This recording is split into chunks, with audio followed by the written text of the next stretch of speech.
Hello listeners, నా పేరు Vijay Appalla and welcome to Ushkap Telugu podcast season finale episode second chance. ఈ స్టోరీలో మనం కథ కంటే మెయిన్ క్యారెక్టర్కి తన లైఫ్లో ఎదురైన సిచ్యువేషన్స్ బట్టి ఎలా రియాక్ట్ అయ్యాడనేది మన మెయిన్ ప్లాట్. ట్రైలర్ వినకపోయి ఉంటే please listen to the trailer, ఎందుకంటే అందులో ఈ క్యారెక్టరిస్టిక్స్ గురించి చాలా డీటెయిల్గా ఎక్స్ప్లెయిన్ చేశాను. ప్రతి మనిషి ఈ ఎమోషన్స్ని లైఫ్లో ఎక్కడో అక్కడ ఫేస్ చేస్తాడు. సరే, స్టోరీలోకి వెళ్ళిపోదాం. ఇంకా థోమస్ ఒక ఐటీ కంపెనీలో మేనేజర్గా చేస్తున్నాడు. అతని ఏజ్ 31 ఇయర్స్. ఇంకా పెళ్లి కాలేదు. పెద్దగా ఫ్రెండ్స్ కూడా ఎవరూ లేరు. ఒక్కడే బెస్ట్ ఫ్రెండ్ ఉన్నాడు. జనరల్గా ఎవరితో అయినా మనం 7 ఇయర్స్ ఫ్రెండ్షిప్ చేస్తే వాళ్ళు లైఫ్ లాంగ్ ఫ్రెండ్గా ఉండిపోతారు. అలానే ఒక సేయింగ్ ఉంది. అలానే థామస్కి చిన్ననాటి ఫ్రెండ్ రాజేష్ ఉన్నాడు. రాజేష్తో తప్ప ఎవరితోనూ ఏమీ షేర్ చేసుకోడు. లిటరల్గా ఏమీ షేర్ చేసుకోడు. ఫుడ్, రూమ్, మనీ, బైక్ ఏదైనా కానీ ఒక్క రాజేష్తోనే ఫ్రెండ్లీగా ఉంటాడు. అతని కింద పెద్ద టీమే ఉంది ఆఫీస్లో. అందరి మీద చిరాకు, కోపం, అసూయ అన్నీ ఉంటాయి. వాళ్ళకి ఇతని కింద పనిచేయడం కన్నా రిజైన్ చేసి ఇంట్లో ఖాళీగా ఉండడం మేలని ఫీల్ అవుతూ ఉంటారు. ఆ టీంలో ఒక ఆమెకి ఆన్సైట్ ఆపర్చునిటీ వస్తే ఆమెను వెళ్ళనీయకుండా అడ్డుకున్నాడు కూడా. టీంకి అతనంటే చిరాకు, ద్వేషం, కానీ ఏమీ చేయలేరు. ఎందుకంటే థామస్ చాలా టాలెంటెడ్ ఫెలో. వర్క్ విషయంలో రాజీ పడడు. రాత్రైనా పగలైనా చేయిస్తాడు, చేస్తాడు. ఐటీ కంపెనీస్లో పై మేనేజ్మెంట్కి ఇలాంటి వాళ్ళంటేనే ఇష్టం. 7+ ఇయర్స్ నుండి ఐటీలో చేసినందున బాగానే మనీ సేవ్ చేసుకున్నాడు. రాజేష్, థోమస్ ఇద్దరు రూమ్మేట్స్. ఒకరోజు థోమస్ బైక్ మీద హెల్మెట్ లేకుండా వెళ్తుండగా పెద్ద యాక్సిడెంట్ జరిగింది.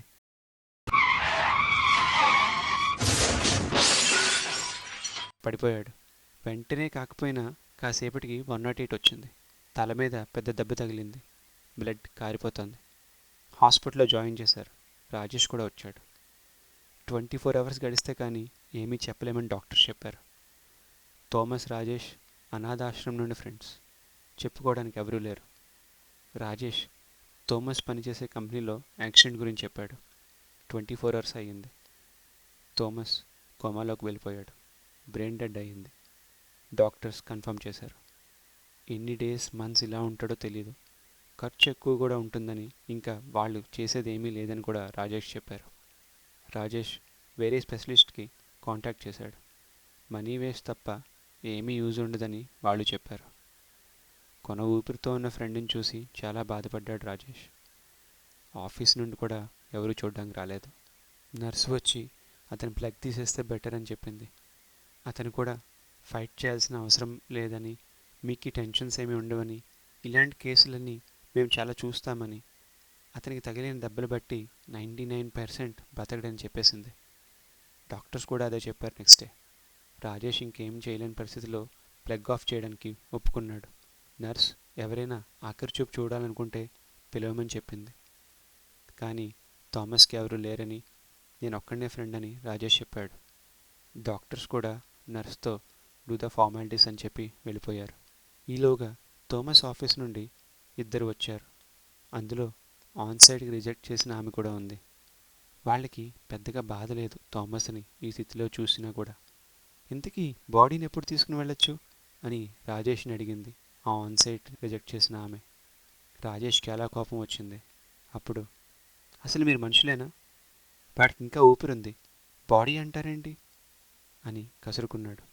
అప్పుడు ఆమె, ఎంతోమందిని బాధపెట్టాడు, అందుకే ఈ స్థితిలో ఉన్నాడు అని జవాబిచ్చింది. వాడెందుకు ఇలా తయారాడో మీకు తెలీదు. వాడు ఇలా ఉండేవాడు కాదు. అందరితో కలిసి చాలా సరదాగా ఉండేవాడు. మేమంతా గ్రాడ్యుయేషన్ పూర్తి చేసుకుని హైదరాబాద్లో ఐటీ జాబ్స్లో చేరాం. మా రూమ్మేట్స్ అంతా కూడా మాతో కలిసి చదువుకున్న వాళ్లే. ఒకరోజు సడన్గా మా రూమ్మేట్ ఇంటికి వచ్చి 5,000 రూపాయలు కావాలని అడిగాడు. ఊరు వెళ్ళాలి, డాడీకి బాగాలేదని చెప్పాడు. ఎవరి దగ్గర అంత క్యాష్ రెడీగా లేదు. థామస్ ఒక్కడి దగ్గరే క్రెడిట్ కార్డు ఉండేది. అప్పట్లో క్రెడిట్ కార్డ్స్ అంటే కొత్త జనాలకి. థామస్ ఆ కార్డు ఇచ్చి వెళ్ళమని చెప్పాడు.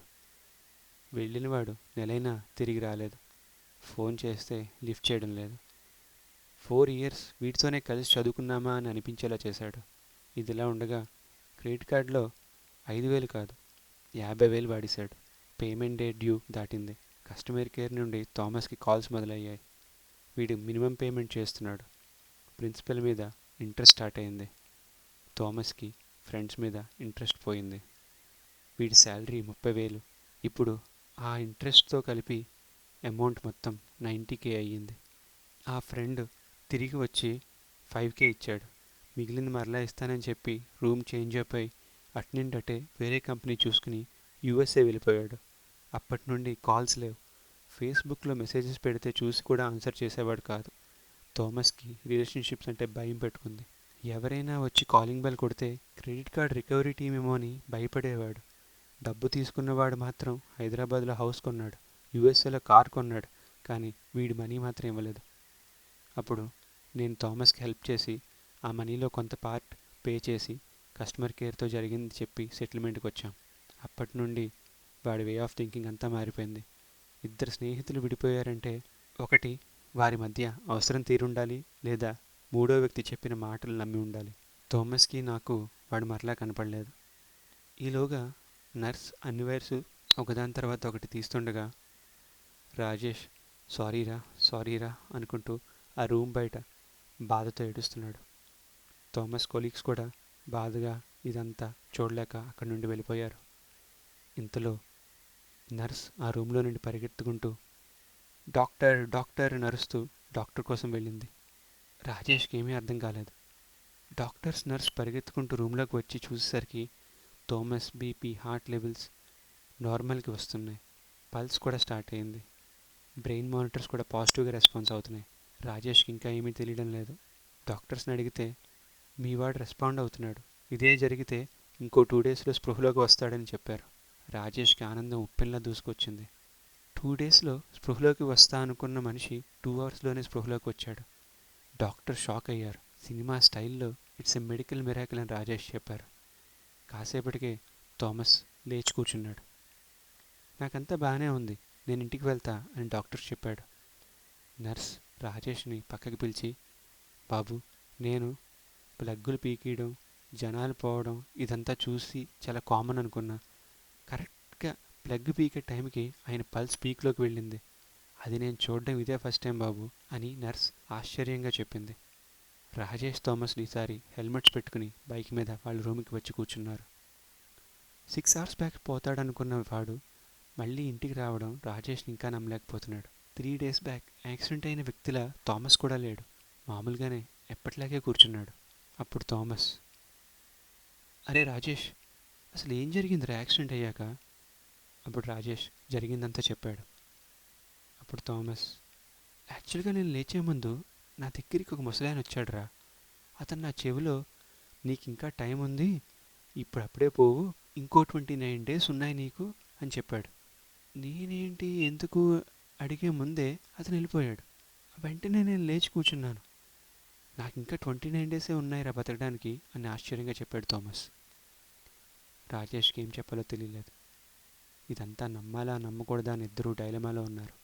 కాసేపు అయ్యాక థామస్, సరే ఇది నమ్ముదాం, యాక్సిడెంట్ నిజం, నేను బ్రెయిన్ డెడ్ అయింది నిజం, నర్స్ ప్లగ్ పీకేద్దాం అనుకోవడం నిజం, మరి ఆ ఓల్డ్ మ్యాన్ని ఎందుకు అబద్ధం అనుకోవాలి? అది నిజమనే ఇద్దరూ నమ్ముదాం అని రాజేష్ చెప్పాడు. నెక్స్ట్ డే ఆఫీస్కి వెళ్ళాడు థామస్. అందరినీ పలకరించేసరికి అందరూ ఆశ్చర్యపోయారు.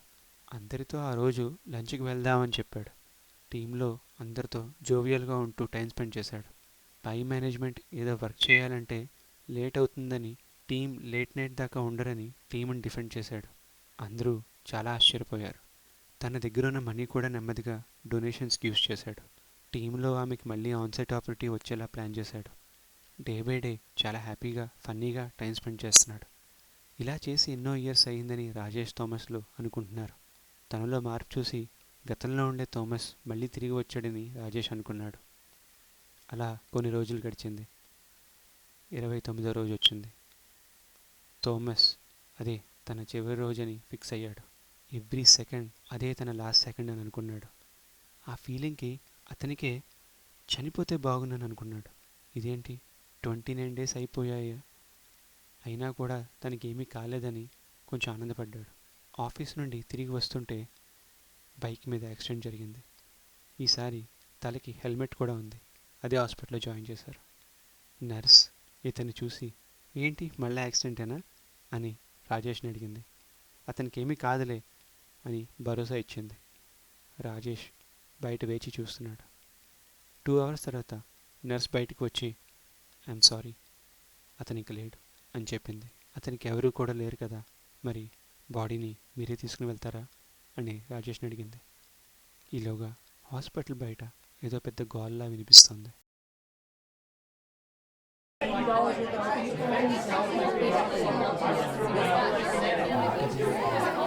చూస్తుండగా రాజేష్ ఆపి, వద్దు, అటు వెళ్ళొద్దు, వెళ్తే మళ్ళీ లోపలికి తిరిగి రాలేరు. వాళ్ళంతా కూడా థామస్ కోసం వచ్చిన వాళ్ళే.